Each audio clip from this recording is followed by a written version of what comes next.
எவ்வளவுதான் morning routine சொல்லிட்டு யூடியூப்ல ப்ரொடக்டிவா இருங்க, யூஸ் பண்ணிக்கோங்க அப்படின்னு சொல்லிட்டு நிறைய வீடியோஸ் இருந்தாலும் இந்த வீடியோல என்னோட ஓவரால் சைல்ட்ஹுட்ல இருந்து நான் என்ன மார்னிங்ல இருந்து கத்துக்கிட்டேன், ஒரு மார்னிங்கும் என்னோட லைஃப்ல என்னென்ன மாதிரியான எக்ஸ்பீரியன்ஸை கொடுத்துச்சு, அண்ட் கஷ்டமான ஒரு நாளை ஃபேஸ் பண்ண போகும்போது அந்த மார்னிங்கை நான் இப்படியெல்லாம் சேஞ்ச் பண்ணேன்.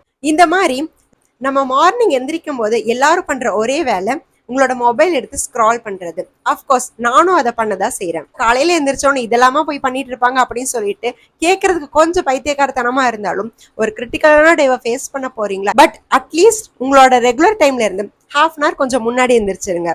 அந்த 30 மினிட்ஸை நீங்க எப்படியெல்லாம் யூஸ் பண்ணலாம்னு கேட்டீங்கன்னா, நெக்ஸ்ட் ஒன் ரொம்ப இம்பார்ட்டன்டான விஷயம். நீங்க பிரஷ் பண்ணி முடிச்சுட்டு வந்தோடனே ஹரிபரியா உங்களோட லைஃபை ஸ்டார்ட் பண்ணாம 5 to 10 மினிட்ஸ் எந்த கேஜெட்ஸும் இல்லாம யாராச்சும் வரணும், ஃப்ரெண்ட்ஸ் வரணும், கம்பெனி கொடுக்கணும்னு சொல்லிட்டு எதுவுமே எதிர்பார்க்காம முடிஞ்சா உங்களோட கேஜெட்ஸையும் அவாய்ட் பண்ணிட்டு அந்த கோல்ட் ப்ரீஸ் வைப்ல நீங்க வாக் பண்ணும்போது, நம்மள நிறைய பேர் சிட்டிக்குள்ள தான் வாழ்ந்துட்டு இருக்கோம். ஸோ நமக்கு இந்த பேர்ட்ஸோட சத்தம்லாம் கண்டிப்பா கேட்கறதுக்கு வாய்ப்பே கிடையாது.